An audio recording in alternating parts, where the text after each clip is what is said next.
All righty. Okay. Tonight I'm going to teach the class because Pastor Nate is busy. So hopefully I can fill in for him next week, and then this week, and then he'll be back with us next week. Okay. And this is fourth class and an introduction to Bible Christian studies. study. The fourth class tonight. Okay. All righty. And let's see if we can get this slide presentation here started.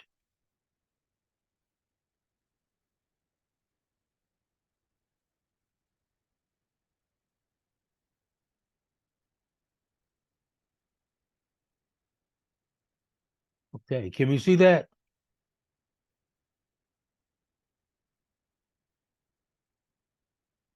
No.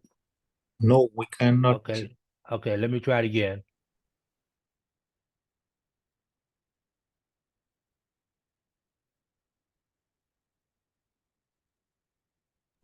Now we can see. Okay. Can you see that? Yes. All righty. Good. And let's see if I can do this right this time.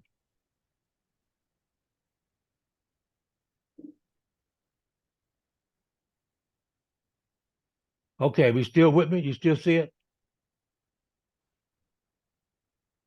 Yes. Okay, good. Introduction to Biblical Studies, Class 4. Tonight we're going to begin talking about historical contextualization of it. Okay, first, is any questions from last week or the week before that we need to talk about?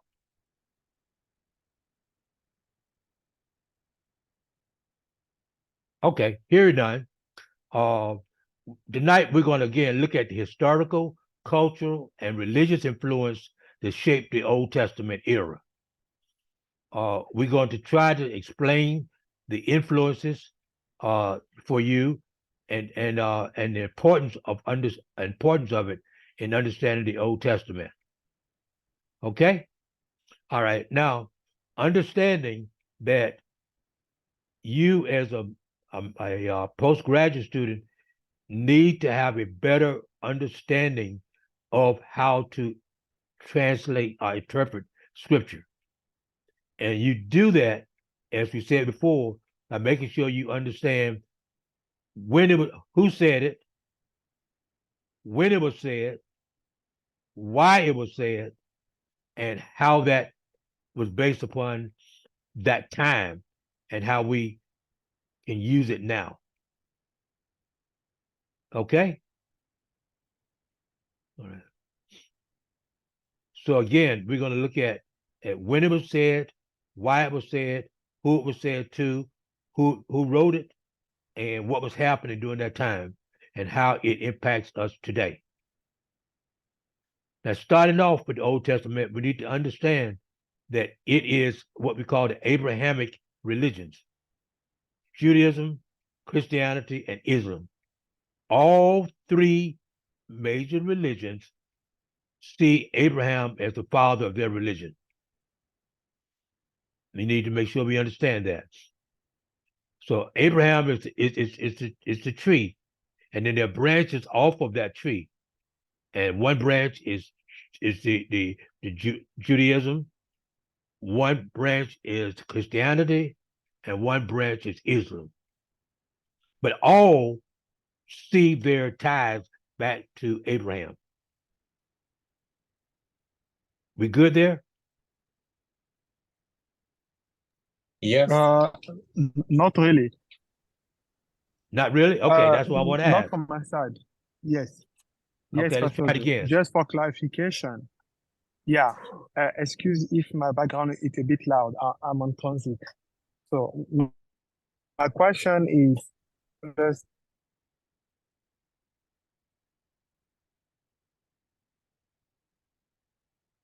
Go ahead.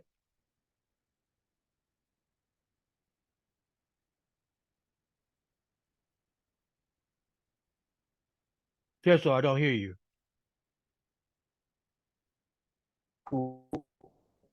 these three different religion, or is it only related to Christianity? Or maybe, yeah, I don't know if my question is clear. I'm not sure I heard your question, but I'll try to answer what I think I heard. If you think of Abraham as the father of all three religions, okay, so Judaism, the Israelites came from Abraham. Islam came from Abraham. Okay, Abraham's son, but came from Abraham. And Christianity came out of the Jewish religion. So all three came from Abraham.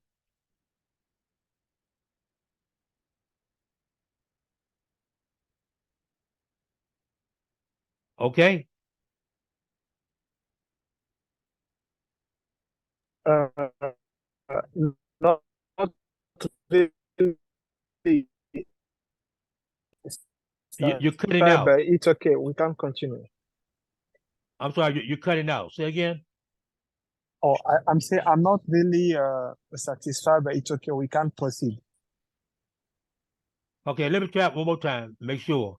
All right, 'cause we got time. If you ask someone who's Jewish, Pastor who is Joe, the father of their religion, they would say Abraham. If you ask someone who's Muslim, who is the father of their religion, they will say Abraham. And if you ask someone who's a Christian, who is the father of their religion, they will say Abraham. All three say Abraham. But after Abraham, then you have to split.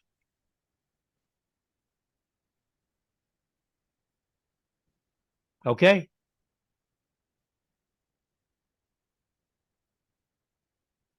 Okay. Stop me if you have any other questions now. Let's look at the Old Testament. The Old Testament has 39 books. We know. We can divide it into 4 sections or 5 sections. If you divide it into 4 sections, then you have the law or the Pentateuch. You have history. You have the poetic wisdom, major prophets, and minor prophets. If you divide it into 4, then you just combine the prophets and just say prophets, not major and not minor. And as you probably know, the difference between the major prophets and minor prophets is nothing more than the length of the book. The length of the book for major prophets is longer than for the minor prophets.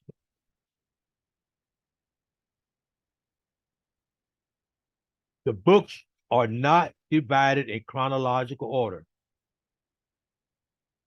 They're not based upon what the age of the book when it was written is not in that order.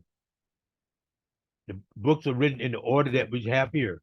Law comes first, history comes next, the poetic wisdom comes next, the major prophets come next, and the minor prophets come next. But that is not necessarily in chronological order.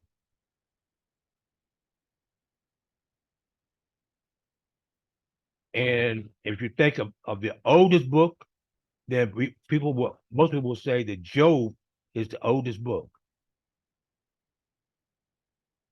in a chronological order perspective.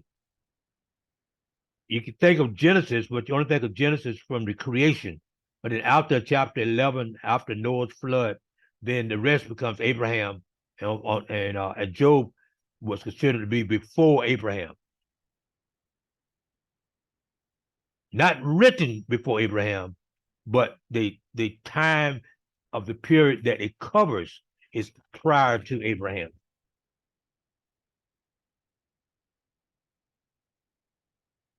Okay, any questions there? Okay, now the significance of the Old Testament is that it is the framework for which Christianity is built on. it sets the tone for the New Testament, which sets the tone for our Christian belief. And if you look at the Old Testament, you can see that a lot of things in the Old Testament are historically correct. When we look at other things, it talks about the same time frame. You think in terms of Egyptians rule, you think in terms of the Babylonian Empire, the Persian Empire, all those things were included in the Bible.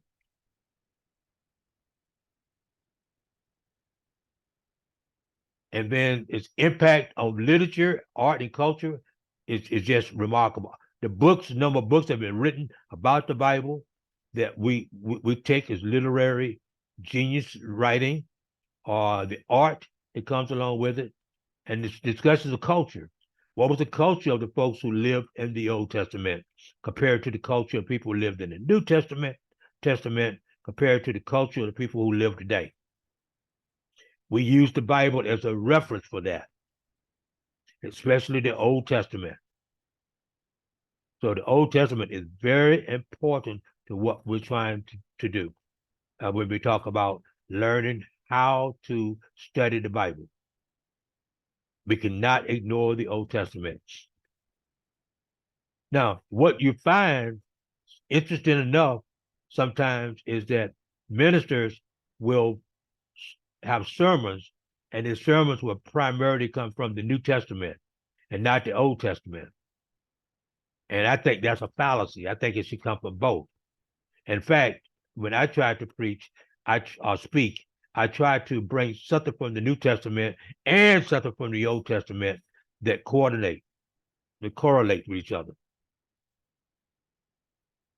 Because they do. They do.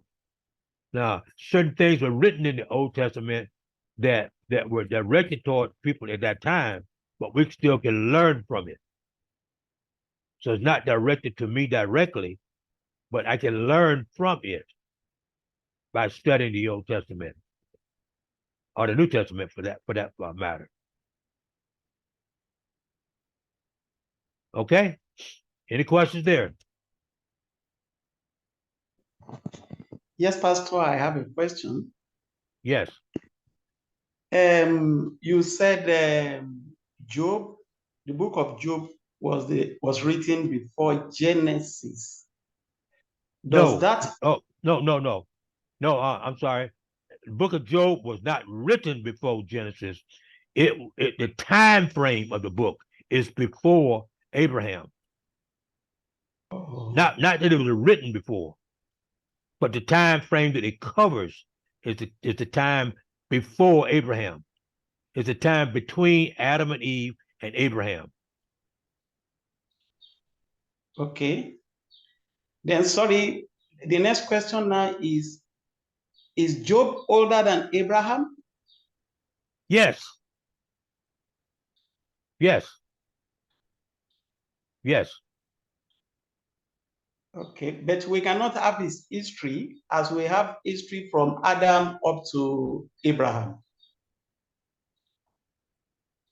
No, well, okay, Rebecca, Job is not included in the lineage from Adam to Abraham.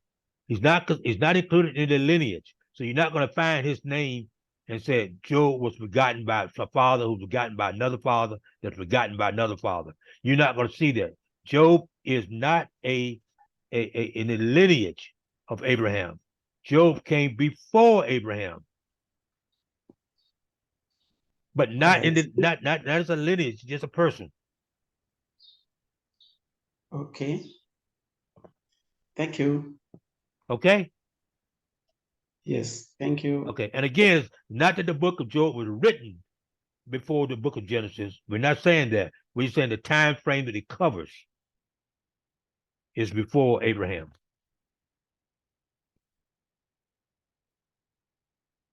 Okay. All righty. Good. All righty. Let's make sure we have some questions and conversations tonight. Let's keep it interesting. So talk to me. Okay, timeline. historical timeline for the Old Testament. Let's see if I can find this here. So just hold on a minute here. Let's see here. Do.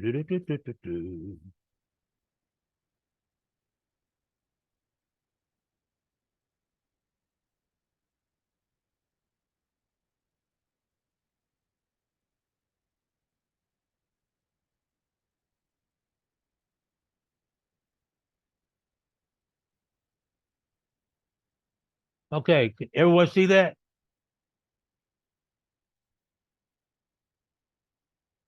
Yes. Okay, let's talk about the timeline. By the way, there's a question which was brought by, which was put in the chat box. Oh, okay. Thank you, because I don't ever look at the chat box. Okay, does Job come from Adam and Eve? Yes. Yes, yes. Job comes from Adam and Eve's lineage. Yes, yes, most definitely. Because Adam and Eve were the first. So everybody after Adam and Eve would come from Adam and Eve. But Job lived before Abraham. Okay. All righty. Let's look at the time frame here. You have the Old Testament timeline, the creation, Genesis 1 to 11, the creation of the world, Genesis 1 and 2, Garden of Eden, Genesis 3. And we don't have a year set with this. It's just the verses that we know it occurred. Okay, and then in Tower of Babel was Genesis 11. From Genesis chapter 1 to chapter 11 is that period of time. Then chapter 12 begins Abraham. Now, a lot of things occurred between Adam and Eve and Abraham, but the Bible doesn't talk about it other than the flood and Noah. But it doesn't give any more particulars other than that.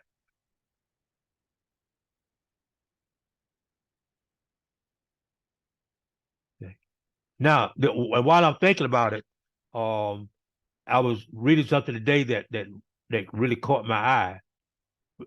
You know, we talk about Adam, we talk about God created the earth in 6 days, okay, and the 7th day rested, and people say, well, what happened to the dinosaurs and the other things that occurred prior to man being on the earth?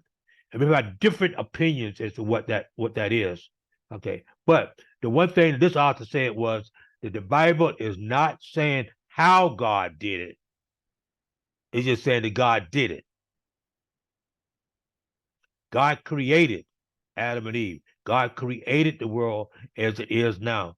But it doesn't tell us how, other than he spoke and it occurred. I thought that was an interesting kind of a comment there. Okay, but looking at the time frame, you have the patriarchs.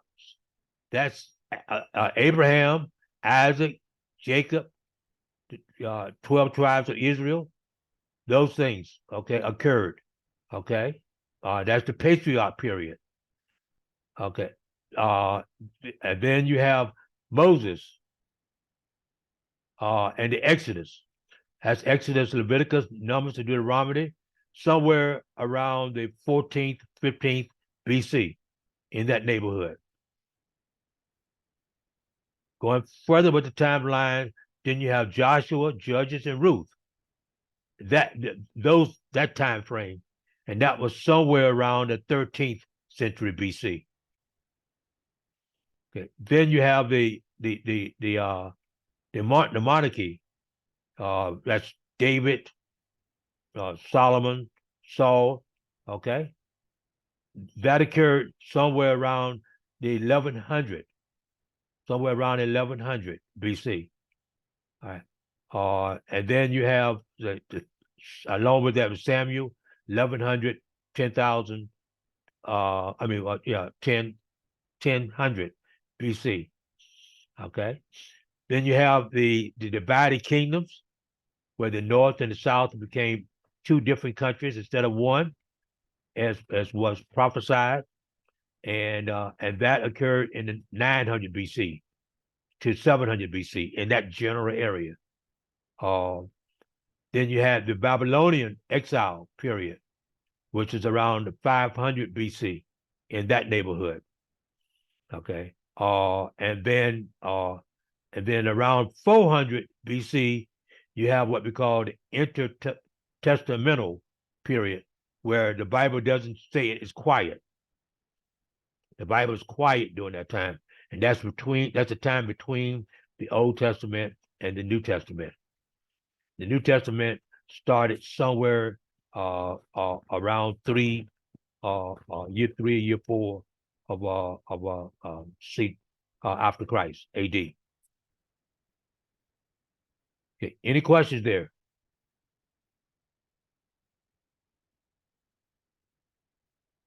Any questions there? Yeah, Pastor Joe, Yes. this intertestamental period, is it the one that sometimes they call the dark period? Yes. Yes. Yes. It's sometimes called the dark period. It's the period where there's nothing written in the Bible that covers that period. And we will discuss it. Was God silent during that period, or was just he didn't write any, or nothing was written by then? I'm sorry, say again? Oh no. Say I again? was saying that was God silent during this period, the intertestamental period, or it's simply because nothing was written or was recorded? Nothing was written or recorded. Okay. I'm sure that God did something during that period. He didn't forsake his people, but nothing was written during that time. That's about 400 years. About 400 years. Yes. Okay. Okay. Okay. Any other questions there? Okay. Okay. Let's see what we got here. I can get this back here.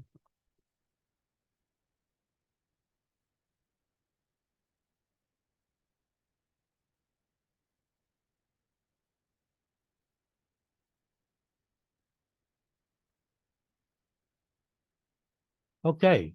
And so again, that took us to 400 BCE, 400 years before Christ. Then we had certain things that happened during that time. You had the Egyptians Empire, the Babylonian Empire, and the Persian Empire occurred during the Old Testament time.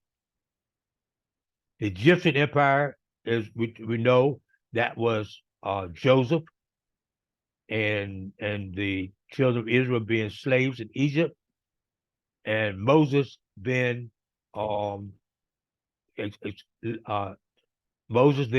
leading them out of slavery.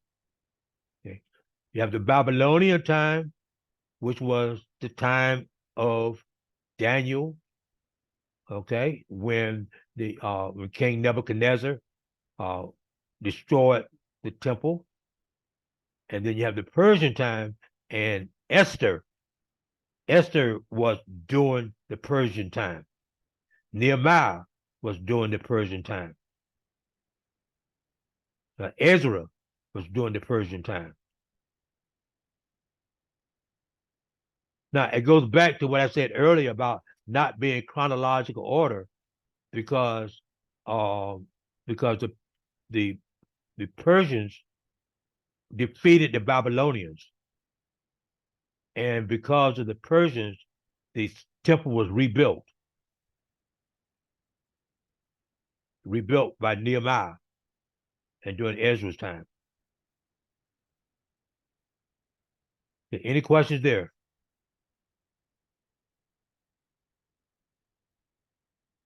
Okay. Good. Joe. Yes. Mine is a general question. When I was reading this the Old Testament and the accepted periods and stuff, something came to my mind, and I don't know how to put it, but I want to put it across that this period were just accepted to be the period that these things happened there because of the archaeological background or the archaeological discovery. They just agreed that, oh, this thing happened during this time. Really, this means that there's no specificity of this real events or recorded history or something. It's just an acceptable or something that the authors or those people that were there or they were real, they agreed upon. I don't know whether I'm putting myself clear. Yes. Because Yeah, and the answer is yes. The answer is yes and no. Yes and no. Okay. Right. Okay. The yes is that no, we're not saying definitively that it occurred this particular year or this particular day. The no is that we know when King Nebuchadnezzar was, we know the years that the Babylonian Empire was ruling the Mideast. We know that. We know historically when that occurred. Forgetting about the Bible, we know historically when the Babylonian Empire ruled the Middle East. We know historically when the Persian government ruled the Middle East. We know historically when Egypt was the primary empire. So those things we know outside of the Bible. So if I know that Egyptians ruled between this year and that year, and the Bible talks about Moses, then I know that Moses has got to exist during that time frame. May not be the particular year, specific year, but it'll be within that time frame. If I know that Nebuchadnezzar, Babylon was at a particular time. We know the king Nebuchadnezzar was king. We know about when he was king. Then we know about Daniel.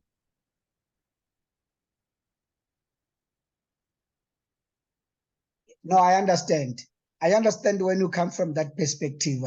Now it becomes more clearer, because to me it was just these people were just saying they accepted this thing, which means they are not real sure. But now I understand why it has been put that way. The position of the departure of the whole thing.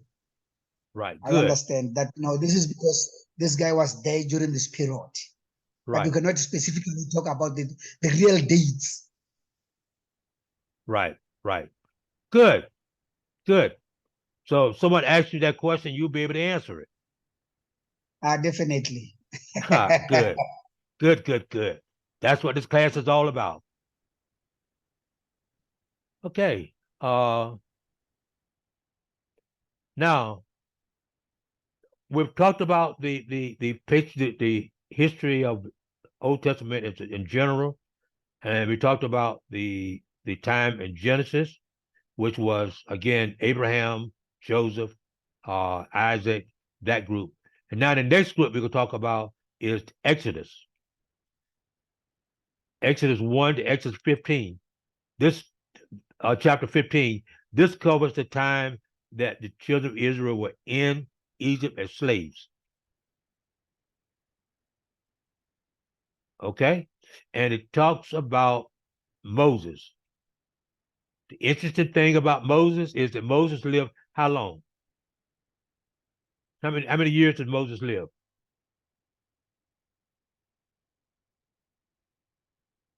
120. 120, right. How many years did he live in Egypt?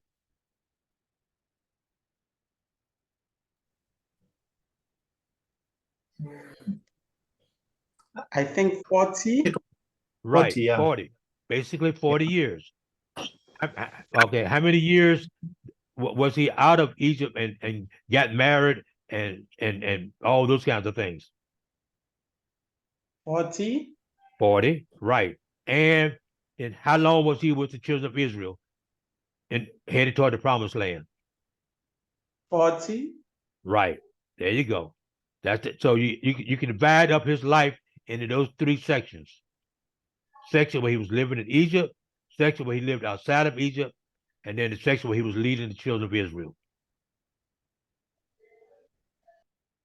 Okay? All righty. And going forward, we know that Moses was hesitant when God came to him, and he said he didn't speak well, so God gave him who to speak for him? Aaron. He gave him Aaron, right? Gave him Aaron, who happened to be his brother.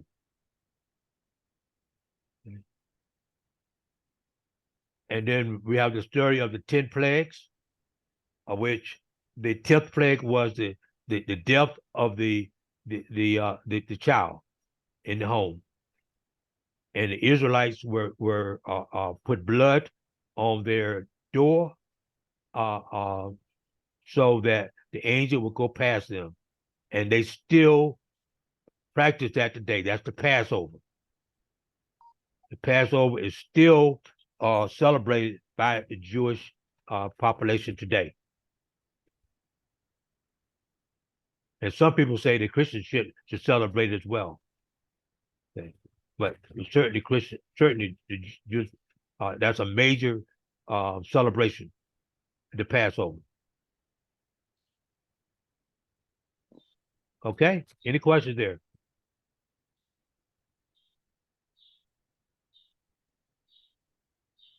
Okay, all right, good. All righty. Okay, so we have that. Okay, then Pastor John, yes. in Zimbabwe, in my country, I've seen some churches that still celebrate the Passover. Yes. So There's nothing wrong with celebrating Passover. Like I said earlier, some people believe that we as Christians ought to celebrate it as a major holiday. Okay, but most Christians do not. But there's nothing wrong with that at all. okay. Nothing at all. Okay. Okay. Then we have the second part of Exodus, where they're going through to the promised land, and the covenant is given to them. Moses goes up to receive the 10 Commandments. Yes, Ajala, you have a question? Okay. Moses goes up to the Mount Sinai to receive the 10 Commandments. Who goes with Moses?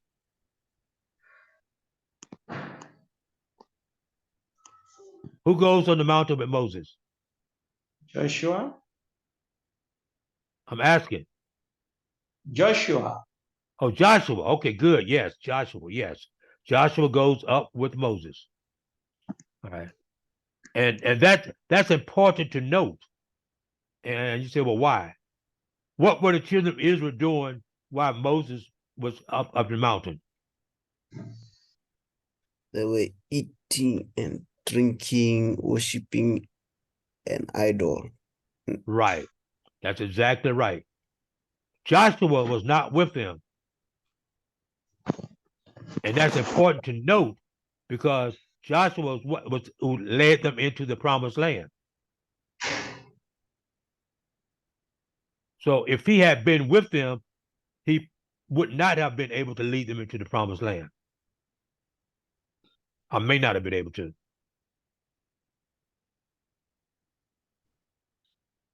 Okay? Now, the 10 Commandments were a moral and an ethical foundation for the children of Israel. It's what God said he expected them to be able to do. Okay, it created the covenant. This covenant was between them and God. And Moses took blood and sprinkled blood to represent that covenant. Moses sprinkled blood to represent the covenant. That was the first actual covenant that God had with the children of Israel.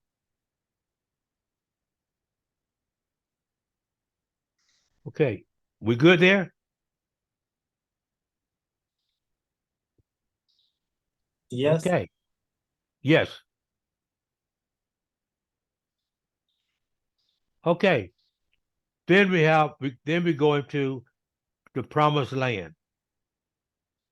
Joshua. Joshua leads the children of Israel into the promised land. The promised land is what we call Canaan. Now, interesting enough, history has shown us that Abraham and some other people had actually lived in the land of Canaan before.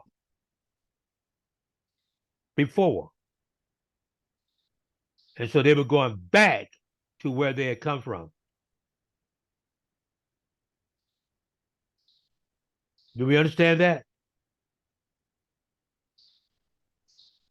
Yes. Okay. Okay. All right. Good. All right. And I then, don't understand. Personally, I don't understand, but I hear you. okay. Go back to Joseph's time and Abraham. Okay. And Isaac. Okay. Now, they part of the time they lived in Canaan. Okay. And then when Egypt dominated the land and Joseph went to Egypt, Joseph's family came to Egypt.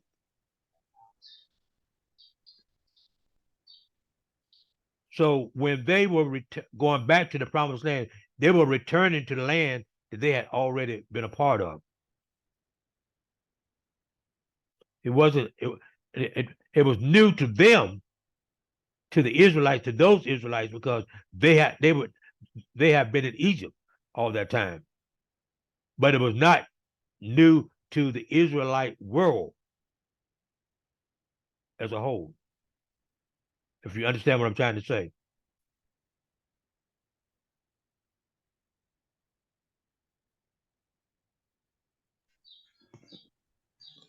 You understand what I'm saying? Now, I say that because it's important to note that the problems that we have in the Middle East now didn't start yesterday. It didn't start yesterday. It started way back during the biblical times.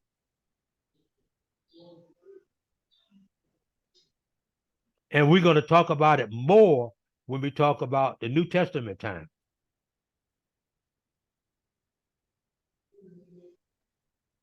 Because you go from a time where Israel was a country and had their own land to a time where they were captured, to a time where they were given their land back again, their own land.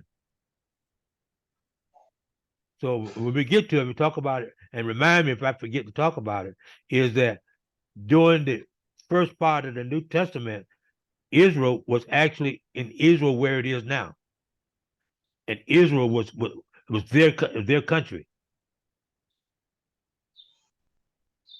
So this battle of this land is not new. The battle for this land is old as the Bible.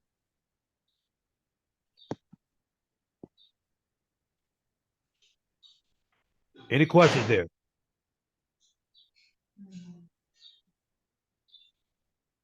Any questions there? Okay. No. Okay.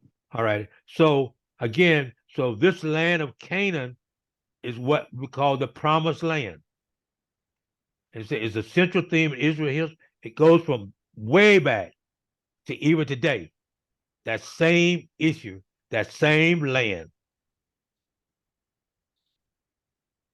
Still, the same problem is still there.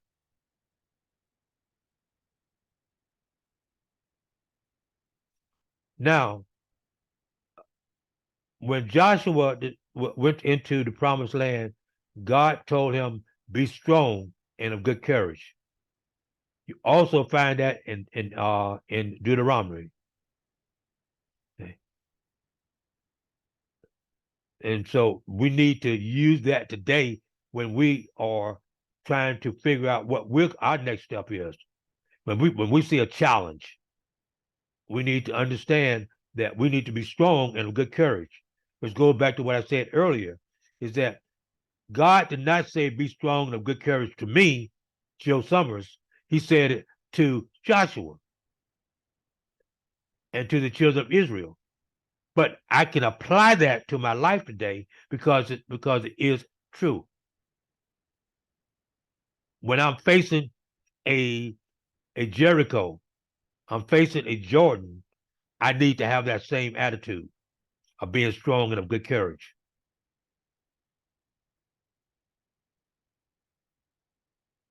Okay? Any questions there? Any questions there? Okay, good. All right. Okay, now once we have the monarchy period. Monarchy period is the period of King Saul, King David, King Solomon, and a couple of others. Okay? And what we have here is we went from the time of judges to the time of monarchy. And if you remember in the book of Judges, you have multiple judges there.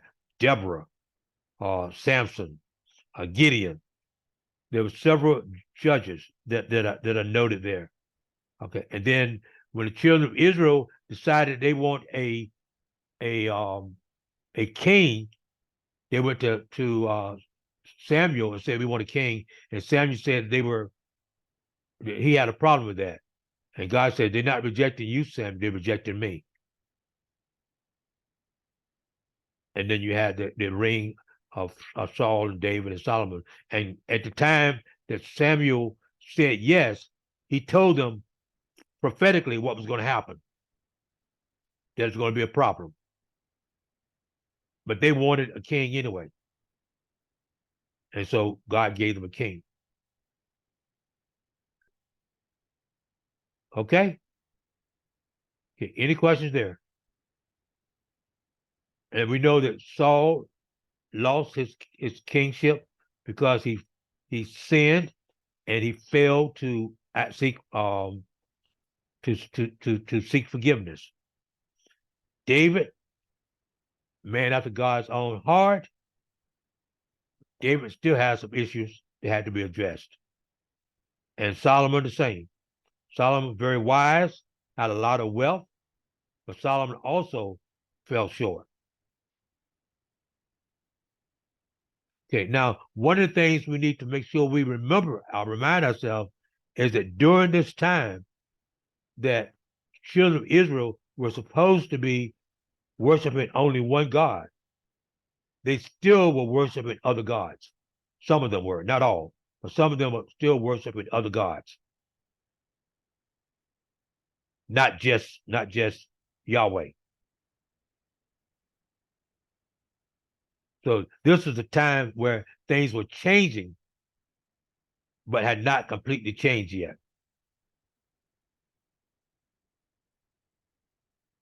That's why you read about Solomon marrying and worshiping other gods. Okay, we good? All righty. Then we have the Babylonian time. And again, this is where we the period of Daniel, the Hebrew boys. We find it in 2 Kings. And then we find a little of it in the book of Daniel. But the Babylonians captured Israel. captured the north and then the south. Okay. And then the country of Israel did not exist anymore. The people existed, but the country did not exist anymore because they were overran by the Babylonians. Nebuchadnezzar destroyed the temple. So the country of Israel did not exist anymore. Make sure you understand that. Okay, any questions there? Okay. Pastor Joe, may Yes. you repeat it again? Say again, I'm sorry. May you repeat what you said, or what Okay. you just said? Yeah. Right. Okay. What I said was that you had the country of Israel that was divided into two parts, the northern kingdom and the southern kingdom. Okay. But there were two countries. The Babylonians came, the empire came and took them slaves, and overran them. Then the country did not exist anymore. The country became owned by the Babylonian Empire. Israel as a country did not exist anymore. Need to understand that. Yes. Blessing, you okay with that? Yes, I understand it now. Okay. All righty. That's, again, we need to think in terms of that as we talk about what's happening today. Okay. So now you don't have Judah, you don't have the countries of Israel anymore. They are all now enslaved as a part of the Babylonian Empire.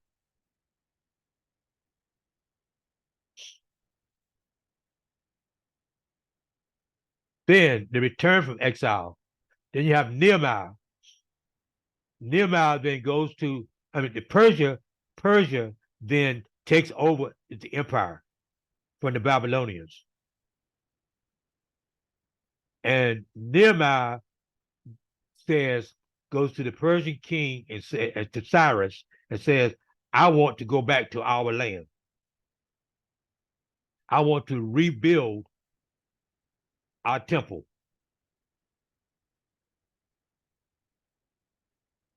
And King Cyrus said, okay, and gave Nehemiah the approval to go back and do that. Now, even though the land was under the umbrella of the Persian Empire, that section of land where he rebuilt the temple was Israel.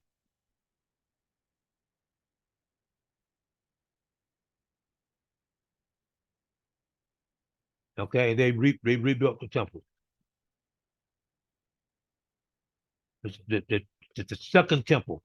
First temple had been destroyed by King Nebuchadnezzar. And this is the second temple.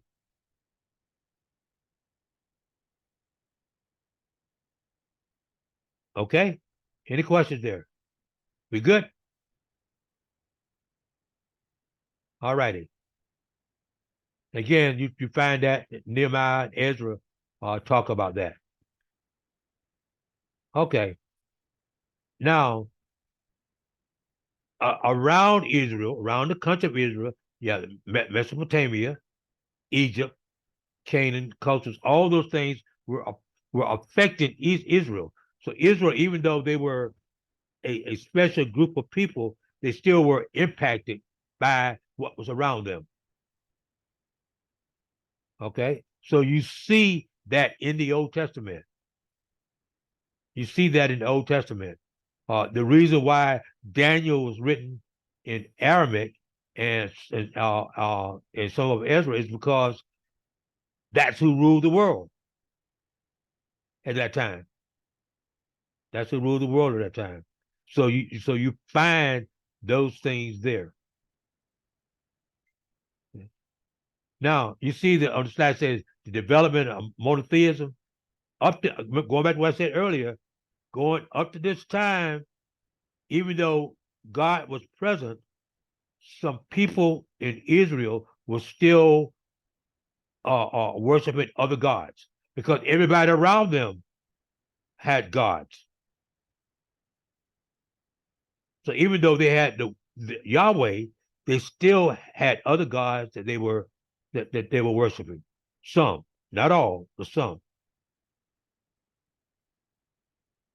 And if you go back and look at the issue around the Jews in the New Testament, okay, is that they had a problem with those Jews who were living with non-Jews, marrying non-Jews, and by default were actually worshiping something other than the true God, the Samaritans. This is where that came from. That problem between Jews and Samaritans came from this. From this time. So it just didn't happen in the New Testament. It was also happening in the Old Testament.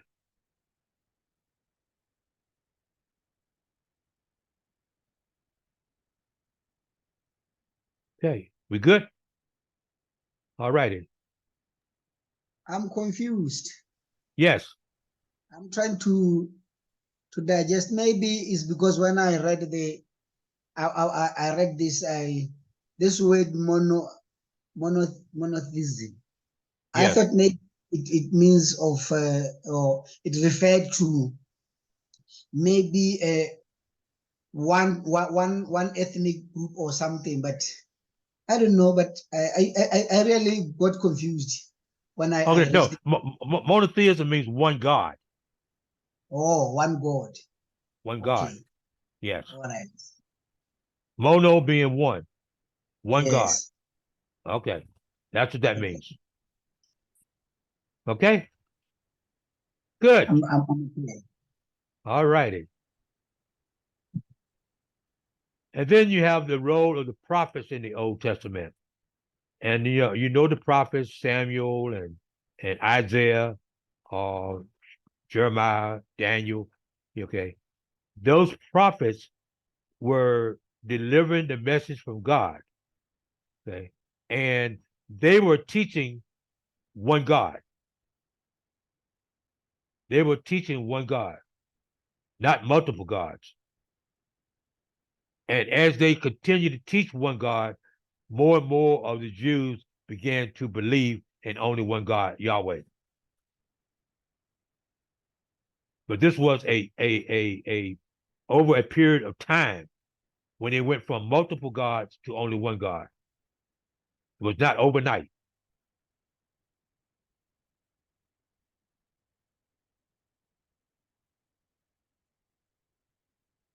Okay? Okay. All righty. Good.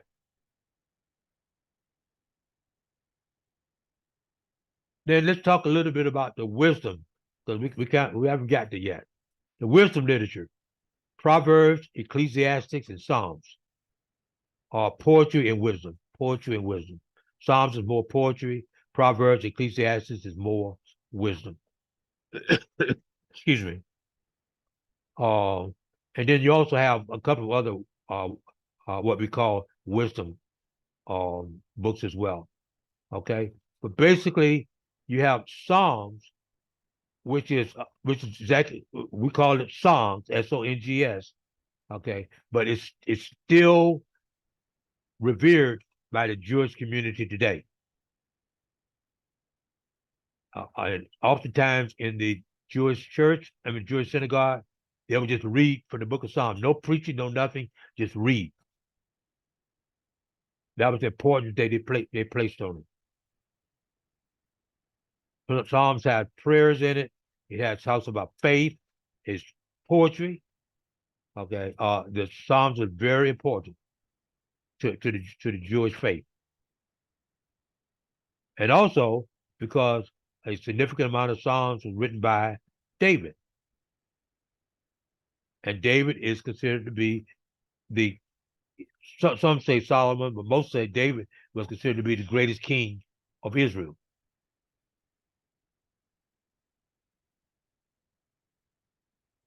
Now, let's talk about the intertestamental period. Okay? All righty. And But before we go there, Pastor John, yes, I understand this group of books when they are called the poetic book. But now something is not actually acting, I don't know how to put it, but when you call them the wisdom book, why wisdom? Proverbs was written by primarily by King Solomon. King Solomon is considered to be the wisest man in the world. And if you look at the book of Proverbs, it talks about it tells us how we should live. It's not history. It tells us how we should live, and it uses the word wisdom throughout that book, throughout the book of Proverbs. So that's why it's called the Book of Wisdom. Okay, understood. Okay, good. I like it when people say they understand, because like I said before, now if somebody asks you the question, you can explain it to them. That's important. Okay, intertestamental period is we call it the Second Temple period. Again, Nehemiah built the Second Temple, and it was still in existence during this time. And so for about 400 years, we don't read anything in the Bible about what's said. In the Protestant Bible, there's nothing written in the Protestant Bible, okay, about that. Okay. And sometimes we try to ignore what happened, but we really can't, because a lot of things happened historically during that time that impacted the New Testament. Okay? All right. You had the history, the Hellenistic Empire. The Hellenistic Empire is Greek Empire. Alexander the Great. Alexander the Great ruled the world for 200-300 years. And because of that, the language that became dominant changed from Aramaic to Greek. And so the New Testament is written in Greek because of that.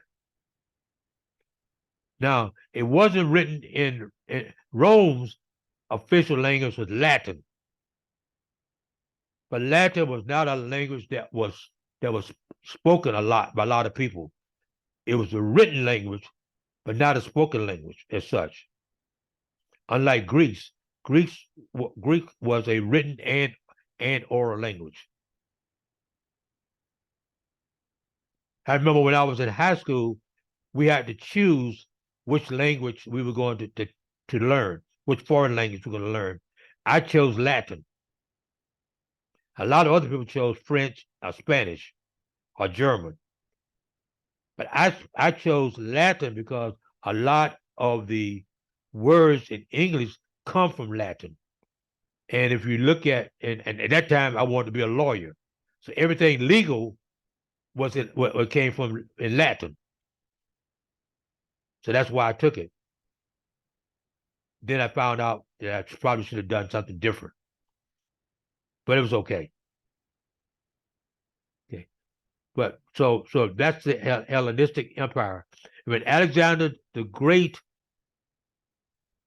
died, then the land was divided between his three major generals. Okay. And that's what led to a lot of the issues that we have today. But understand that the Greek culture was throughout the Middle East because of Alexander the Great. And this occurred during this 400 silent period, what to call it. That's when it occurred. Okay, we good there? Okay. Now, as we said earlier, when Alexander the Great died, he divided his country, the heathen, the country divided into three major parts, two major, one not so major. The two major was the Ptolemaic dynasty, which ruled Egypt, and the Seleucid, which ruled what we call Syria now. And Judea, the Israelites world, as they do it, was right in between the two. So there was always a struggle between who was going to control Judea. Always a struggle between who was going to control Judea. Even though the Israelites lived there and was allowed to rule it, self-rule, but it still was under the umbrella of these two dynasties. Okay? Now, the Ptolemaic capital was Alexandria, Egypt. And it was powerful then. And if you ever read history, you read about Cleopatra and Mark Antony. Well, they were during that time. They were during that time. Okay? All righty. And so when we read about that, we know that Cleopatra and Mark Antony and Julius Caesar existed in history. We know that. So we know that that occurred during this silent time. Okay? All righty. And then you have these two, again, these two dynasties that were trying to control Judea. Trying to control Judea, and that created problems. Okay. Now, a couple of things happened during that time. One is that in the two dynasties, one of them said, okay, we're going to control you. You're going to be Greek. All right. And we're not going to let you do anything that you used to do, religious-wise. And because of that, the Jewish nation retaliated and they revolted. And there was a revolt. There was an actual revolt. Okay. And it's called the Maccabean family. Okay. And they revolted and were successful. And again, it is something that is celebrated during Hanukkah, even today. Okay, because it's about the Second Temple and the preservation of Jewish tradition. Okay, and this area of Judea was under Jewish control for 80 years. Direct Jewish control for 80 years. This is the same Judea that we now call Israel. The same land. The same land.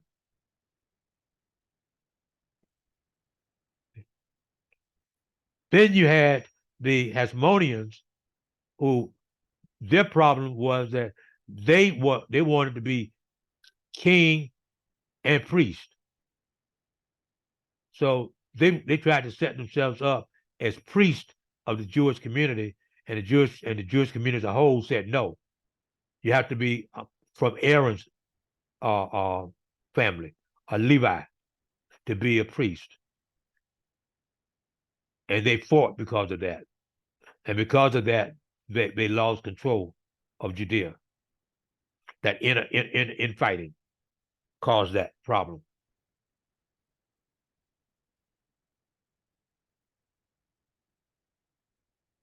Now, during this same time, a couple of things happened that impacted the New Testament.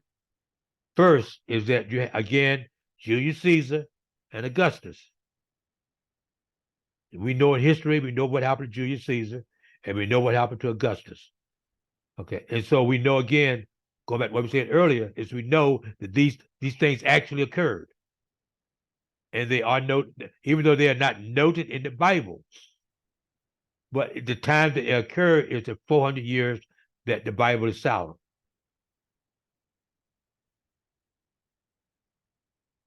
Okay? Rome controlled Judea. Rome controlled Judea, and they taxed Judea, and they created a mini MINI government over Judea. All right. So Judea has some sense of independence, but they were under the total umbrella of Rome.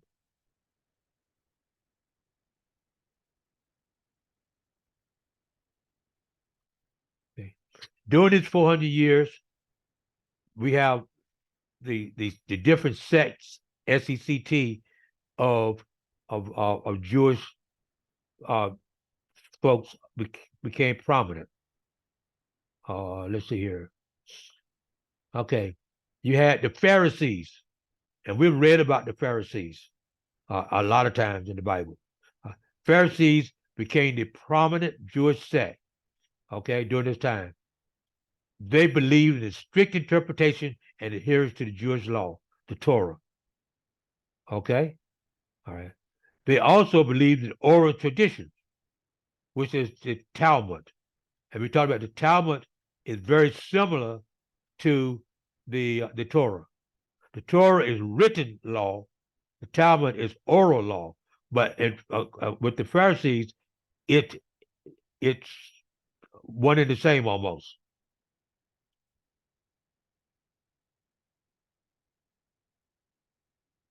So the difference is that when Christ was taught, Christ said, "It is written," and the Pharisees will say, "Well, it's said." Okay, because they're using the Talmud as their frame of reference. Then you have the Sadducees. The Sadducees only looked at the written Torah. They did not look at the Talmud at all. They were very conservative in that approach. Okay, they were very conservative, more conservative than the Pharisees. But they were a different group of people.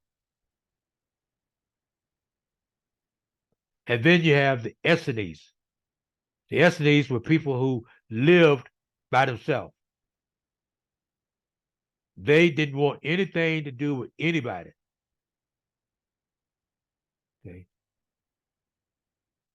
They just wanted to just live by themselves and live directly under what they consider to be the religious ties.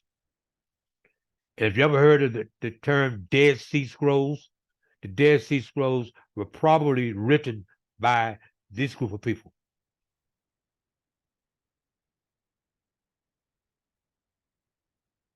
Again, they're all Jews, just different groupings. Just different groupings. Okay. We good there?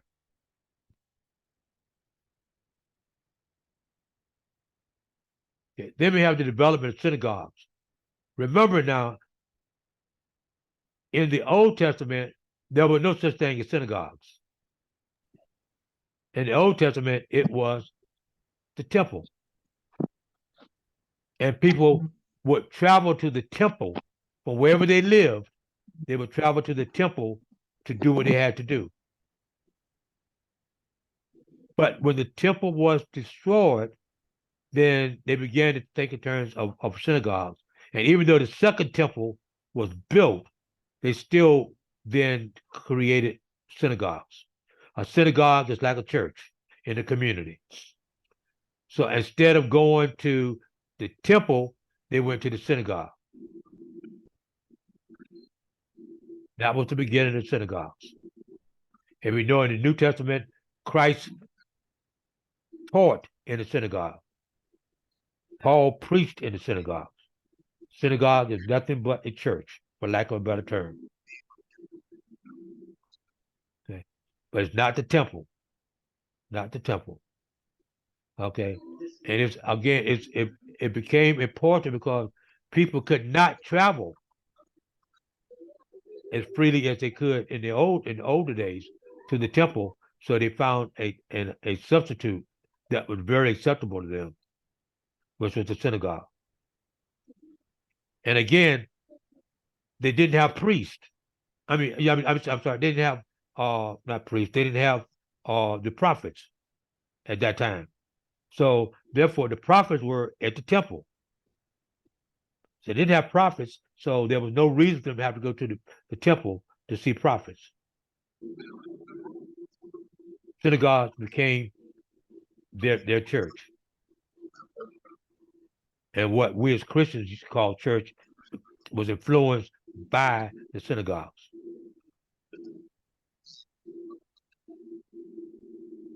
Okay, any questions there?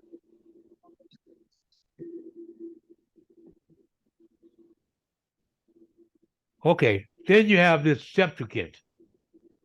It is the Hebrew Bible that was translated into Greek.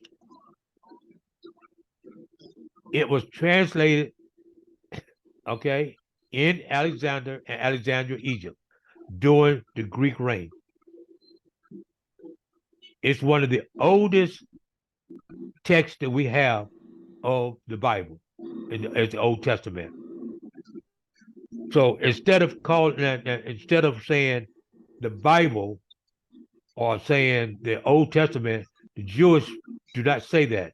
They say Hebrew Bible. They say Hebrew Bible. They don't say Old Testament and New Testament because they ignored the New Testament. And if they say Old Testament, then that means that there must be something new. So they don't call it Old Testament. They call it the Hebrew Bible. And one of the oldest translations we find of the Hebrew Bible was translated during this time. And going along, it says 72 Jewish scholars translated it. 72 Jewish scholars translated. There's something about that number 70 and 72, because when Christ sent out the disciples, he sent out 70, 72, depending on how you read that scripture. Okay, so it's something about that number 70, 72. Okay, because they had this Greek translation of the Hebrew Bible, then more and more people who were Jews began to speak Greek instead of Hebrew. And it also allowed the non-Jewish people to begin to accept Christianity because it was written again in Greek. Okay, we good there? Any questions?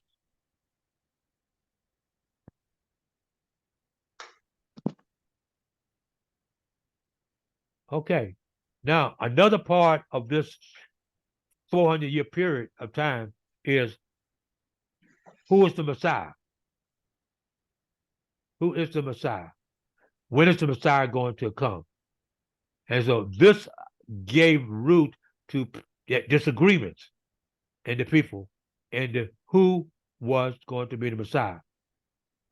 So some people said, well, it was Judas Maccabeus who was the leader of that revolt, because he was a military leader. He led the revolt. They won. They considered him to be the Messiah. He was not. Others looked at the Old Testament, especially Isaiah, and looked at it as a spiritual renewal, and was looking for a Messiah that was more spiritual, more oriented. That's how it relates to the New Testament, and how some people accepted Christ and some people did not, because of the expectations that they had as to who Christ was going to be.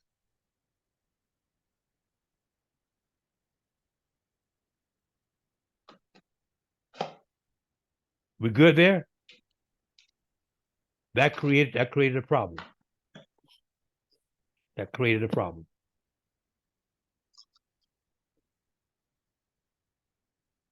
Early Christianity. Okay. We know that early Christianity came after the death and resurrection of Christ. Okay? Christ was a central part of Christianity. Okay? It says he began his ministry around 30 CE. Okay? Okay. Sometimes people call it AD. Depends on who you're talking to. AD or CE, they're both the same. All right. Then you had John the Baptist, who was the forerunner of Christ. Okay? He was a major character in the Christianity faith. Okay? And again, all the not all, most of Christianities came from the Jewish context. Because Christ was a Jew, the early believers were Jews, so a lot of the things that early Christian church did was based upon the Jewish traditions. And like the discussion that they had about circumcision, the discussion of circumcision came about because people wanted to apply circumcision to the Gentiles, even though circumcision was not written to the Gentiles, it was written to the children of Israel. And that created that issue for them. In the early Christian community, there was differences of opinion, like it's differences now. Okay, just like so. Some people think that the early church, it was just everybody together. No, there were differences. There were a lot of differences, and maybe not as many as we have today, but there was a lot of differences.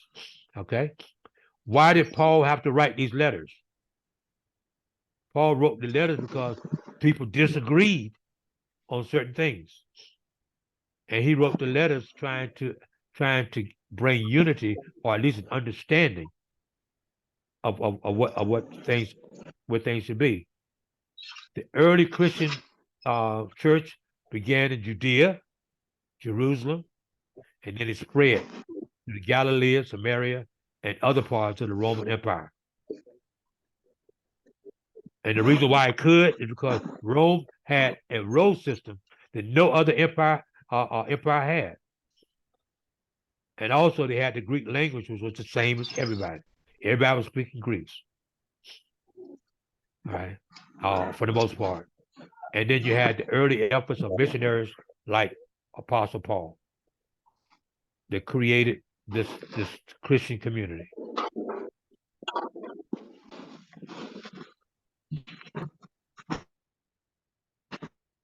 Stop me if you have questions now. This is not a lecture, this is a discussion. So talk to me.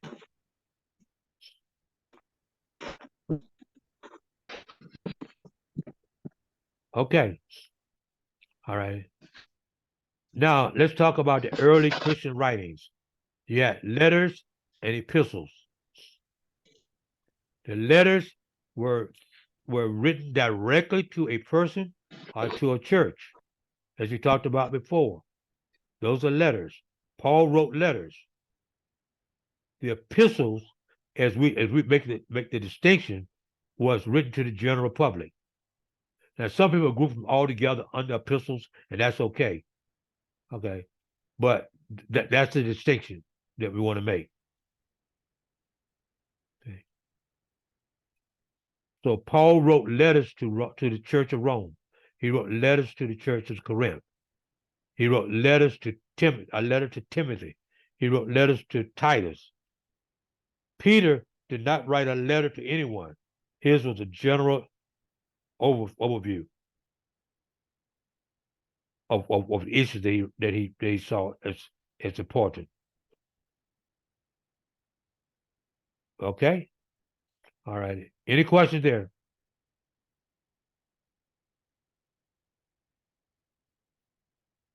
Any questions there? Okay.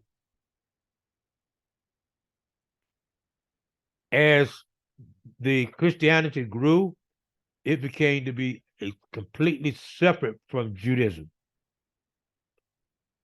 Became to be completely separate from Judaism. So a certain person who was Jews, who became a Christians, then they began to see themselves as even though the Jewish nationality, but religious wise, they saw themselves separately.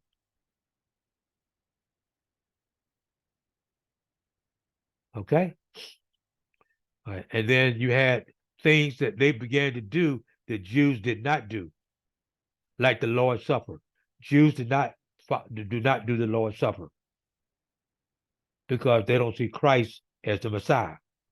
So they would not rally around the Lord's Supper.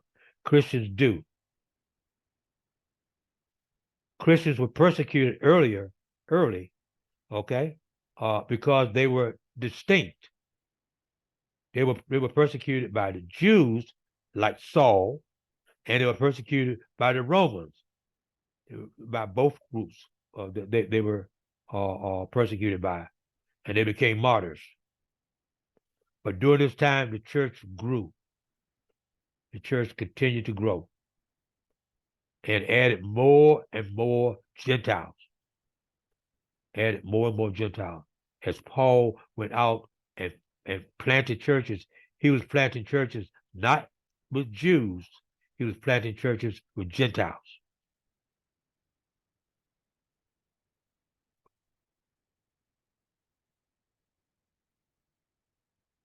Okay. Any questions? Any questions? Talk to me.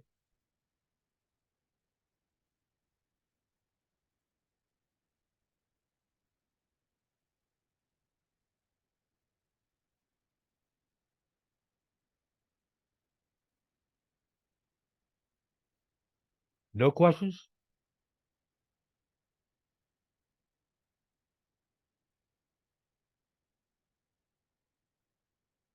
No questions.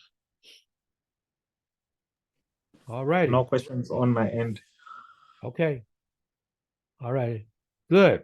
Good. Now, you had a homework assignment to go back and look at some scriptures and try to translate them or interpret them based upon what we've been learning. So please, even though we're not going over those particularly in class, try to do it and let's talk about them. Okay, if you don't understand how to do it, you use your Bible tools, use your commentary or your Bible dictionary or your Bible atlas, okay, to do that. Okay. Some things we want to make sure that we understand out of the lesson today is that historically, what was happening during the Old Testament time and how that impacts today.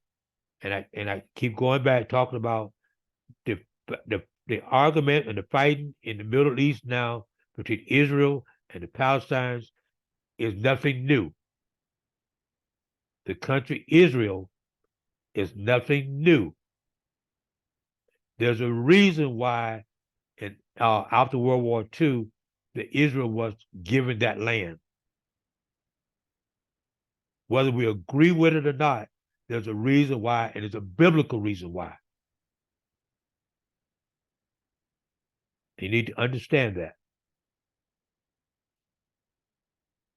Okay. We're good?